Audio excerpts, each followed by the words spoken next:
Hi there, this is Adele from Naked.Online.com.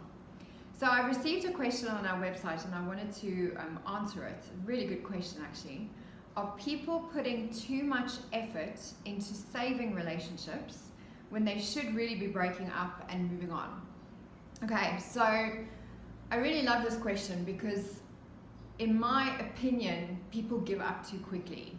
And I think this is just what has happened in our kind of modern day and age. People are kind of getting into the habit of, if something doesn't make you happy, move on quickly. And we value our happiness and have a sense of entitlement to our happiness and are impatient for those things to happen.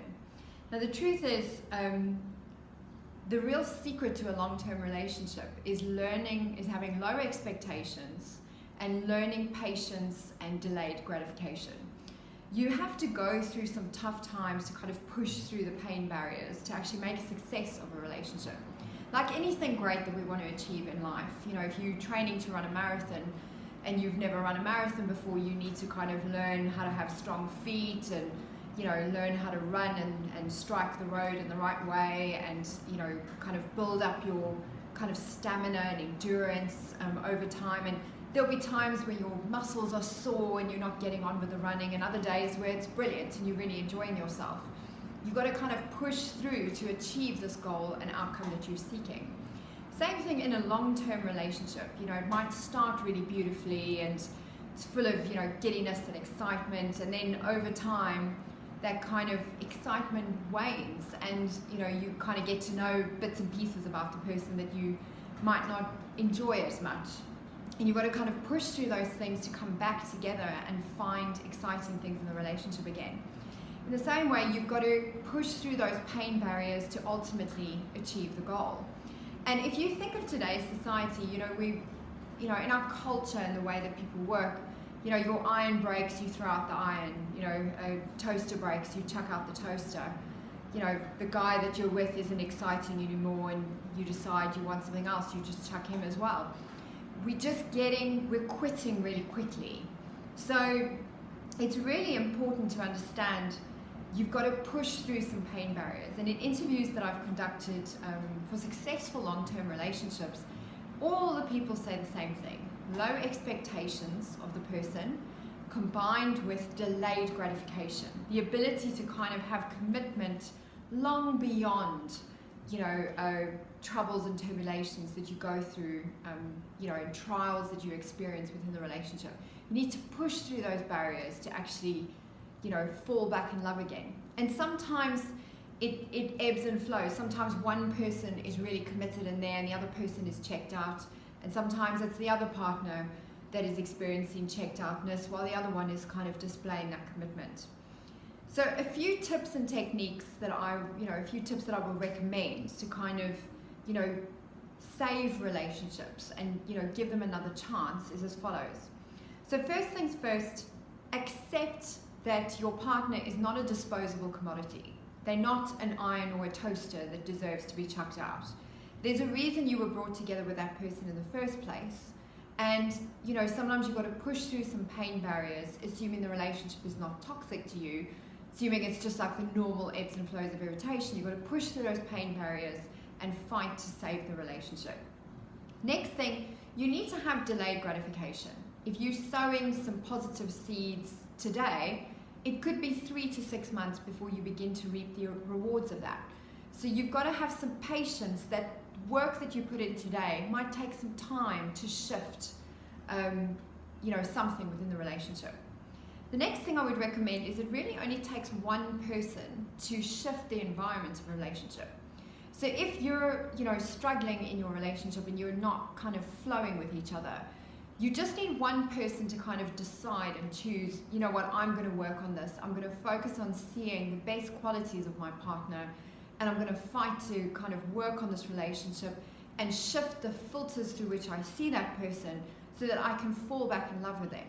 You're the person that can kind of do that work on your own. You don't need both people to shift that initial environment. But the truth is, to save a relationship, you need that nice environment actually in place. It's not that the two of you first need to save the relationship to return to a nice environment.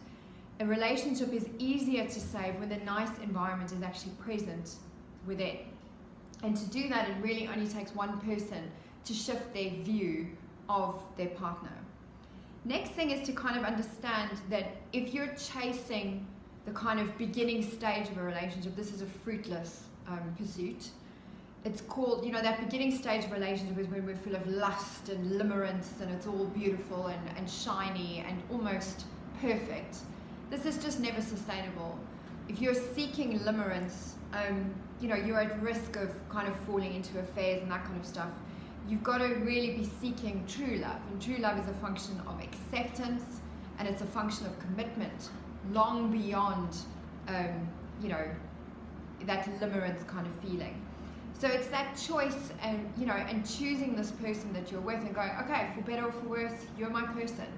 And I don't really like you right now, but I'm going to work on this relationship because I trust that in ebbs and flows we will fall back in love with each other. I'm going to work on myself to shift how I view you, how I see you. I'm going to focus on what I'm grateful for in this relationship. Thereby we get ourselves to a better place where we can, regenerate this relationship. And, another tip that I can give you is that you can get support. I think support is a really important aspect. Sometimes when you're inside a problem, it can often feel like there's you against the person that you're arguing with. It's I have my viewpoint, my partner has their viewpoint, we're against each other. And ultimately where you need to get to is that it's the two of you against the problem, not one person against the other. And if you're struggling to do that on your own, then getting support and a kind of another view could support you in really rising above the issue and having you and your partner against the problem, tackling the problem together. So the final point that I would say is to confront your own issues. If your partner and you don't find a way to kind of work things out between you, you can often be, they're the wrong person. I'm going to move on and find a better person. Yes, you can think like that, but often we repeat the same patterns over and over. You always wind up in a relationship with your unfinished business. So it's actually always about you because you're in every relationship that works and every relationship that doesn't work.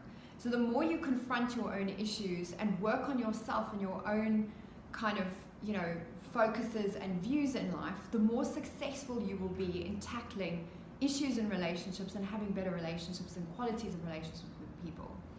So work on your own issues, work on them hard because you're always going to pack yourself in every suitcase that every travel that you go on, every relationship that you move to. So focusing on those issues will give you, a better success rate moving forward.